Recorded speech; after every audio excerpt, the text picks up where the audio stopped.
ಎಲ್ರಿಗೂ tech world Kannada ಚಾನಲ್ಗೆ ಸ್ವಾಗತ. ಡೈರೆಕ್ಟ್ ಟಾಪಿಕ್ಗೆ ಬರ್ತೀನಿ. ಎಲ್ಲರಿಗೂ ಒಂದು ಕ್ವಶನ್ ಇರುತ್ತೆ, ಈ ವಾರದಲ್ಲಿ ಜಗದೀಶ್ ಲಾರ್ ಅವರು ಯಾವ ರೀತಿ ಪರ್ಫಾರ್ಮೆನ್ಸ್ ಮಾಡಿದ್ದಾರೆ ಅಂತ ಎಲ್ಲರಿಗೂ ಗೊತ್ತು ನೋಡಿರೋರಿಗೆ. ಈ ವೀಕಲ್ಲಿ ಅವರು ಔಟ್ ಅಂದರೆ ಬಿಗ್ ಬಾಸಿಂದ ಹೊರಗೆ ಬರ್ತಾರಾ ಅನ್ನೋ ಕ್ವಶನ್ ನನಗೂ ಇದೆ. ಯಾಕಂದರೆ ಅವರು ಸಹ ಹೇಳಿದ್ದಾರೆ, ನೋಡಿ ಒಮ್ಮೆ ಈ ವಿಡಿಯೋನ ನೋಡ್ಕೊಂಡು ಬನ್ನಿ. ಮುಖವಾಡ ಹಾಕೊಂಡು ಜೀವನ ಮಾಡ್ತಾ ಇದ್ದಾರೆ. ಒಬ್ಬ 16 ಜನ ಡಿಫೆಂಡ್ ಮಾಡ್ತಾನೆ.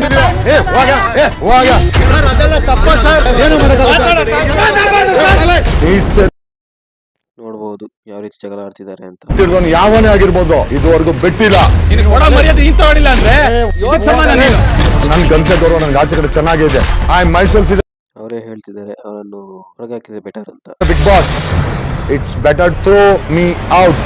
ನೋಡಿದ್ರಲ್ಲ ವಿಡಿಯೋ, ನಿಮಗೆ ಏನನ್ನಿಸ್ತು ಅಂತ ಕಮೆಂಟ್ ಮಾಡಿ. ಈ ವಾರದಲ್ಲಿ ಅವರು ವಾರದ ಕೊನೆಯಲ್ಲಿ ಅವರು ಏನಾಗ್ತಾರೆ, ಹೀಗೆ ಅವರು ಔಟ್ ಹೊರಗೆ ಹೋಗ್ತಾರಾ ಅನ್ನೋ ಕ್ವಶನ್ ಎಲ್ಲರಿಗೂ ಇರುತ್ತೆ. ನನಗೂ ಸೇಮ್ ಕ್ವಶನ್ ಇದೆ. ಏನಾಗ್ತದೆ ಅಂತ ಒಂದು ನೋಡುವ, ಕಾಯುವ ಶನಿವಾರವರೆಗೂ. ಅಲ್ಲಿವರೆಗೂ ಟೈಪ್ ಮಾಡಿ, ಏನಾದರೂ ಕಮೆಂಟ್ ಹಾಕಿ ನಿಮಗೆ ಯಾರು ಹೊರಗೆ ಹೋಗಬೇಕು, ಯಾರು ಇರಬೇಕು ಅಂತ. ಧನ್ಯವಾದಗಳು.